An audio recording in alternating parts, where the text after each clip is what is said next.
तर मित्रांनो, तुम्हाला माहीत आहे का निपा व्हायरसच्याबद्दल? निपा व्हायरस हा असा व्हायरस आहे की लय लवकर फैलायला आहे सगळ्याकडं.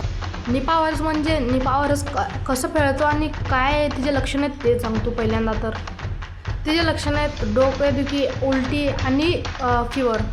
आणि त्या व्हायरसमुळे तुमच्या ब्रेनवर पण परिणाम पडू शकतो. आणि हे आता आपण समजू मन फैलतं कशाने.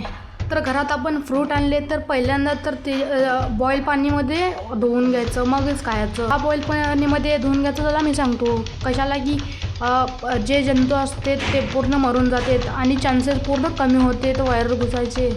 आणि दुसरं कारण आहे चमकादरच्या संपर्कमध्ये लय येऊ नका, खास कर त्याच्यामुळेच लय फैलालं आहे. आता चमकादरपासून कसं होते ते सांगतो. जे तिने खाऊन फेकतात ते आपल्याला तर माहीत नसतं आहे. जे की ते आपले पालतू ॲनिमल्स राहतात ते खाते, त्याच्यामुळं आपल्या संपर्कमध्ये येते, त्याच्यामुळं जास्त फैलालं. आणि सगळ्यात पहिल्यांदा तर हे लक्ष द्या की आपल्या घरामध्ये पण कट केलेले फ्रूट असतात, त्याच्यामध्ये बॅक्टेरियास येते, तर ते पण खाऊ नका, त्याच्यामुळं पण लय फैलालं आहे. तर व्हिडिओ चांगला वाटेल तर फॉलो लाईक नक्कीच करून जावा.